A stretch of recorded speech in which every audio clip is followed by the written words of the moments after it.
anis Haacaaluudha, anis Kadir Martuuti. Ammaas taanaan, arraas taanaan, borus taanaan ani daandii gootonni keenya irra dabre irraan dabra jeetiin abdii qabaa. Xiqqishoollee isin hin mararu. Gaafaanan biqiltuun azalaatu oliin baha jee isinii dhufe.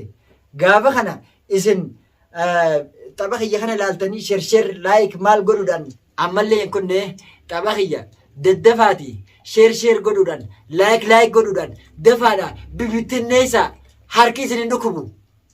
Oromoo tiyya hedduudhaan isin jaaladhaan an keeysanii. Assalaamu alaikum warahmatullaahi wabarakaatu.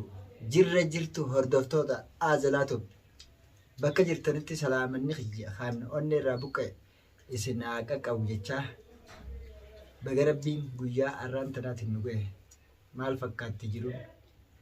Egaa hordoftoota keenya arraan tana walitti tachaajilee jirraa nuti jabo viidiyoo irraa bannee jirraa. Viidiyoo irraa sababni itti banneefis haasoynee jirraa nuti hojii sanirra jirraa. Taphallee gadhiifnee jirra gaa hordoftoota keenya baga gammanne warreen tapha kiyya argitan baga walumaanuu rabbiin nu gammachiise jechaa. Har'a gaa sababni inni arraan tana viidiyoo tanaan dhufeef waa biraatii miti. Maal yoo naan jettan namoonni hedduun keessan viidiyoo tiyya tana argitanii maali naan jechuun keessa waan hafa hin qabne waan hin oolamne. Har'a gaa wanti inni arraan tana viidiyoo tanaan ol baheef waa biraa osoo hin taane taphaan aan gadhiise san gammachuu hamilee kiyya namuree jechuudha. Hamilee kiyya namuree taphni hin deemne hanga silaa viidiyoon deemtuu naaf hin deemne na aarsee na gaddisiise. Xiqqishoollee isin hin mararu.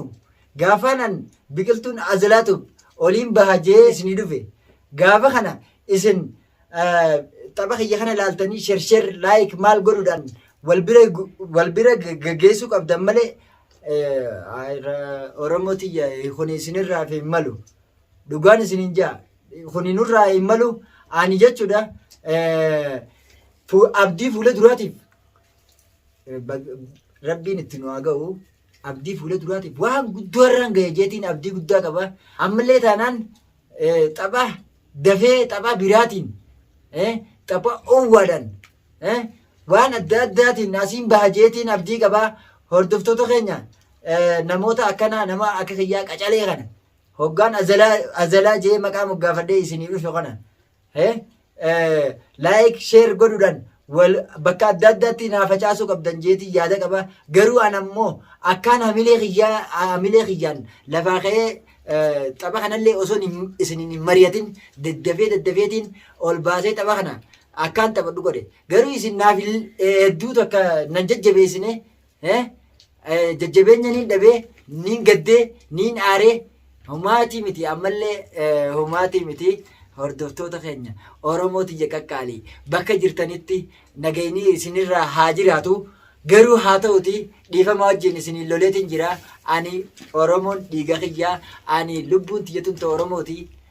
Fuula duraaf hedduu waan guddaa irraan ga'e jeetiin yaada qaba. Garuu akkanatti lafatti naambisuu kanaatti qishoon aarsee dhiifama naa godhaadha. Haa ta'u malee ammas irra deebi'ee hin kunne yeroon.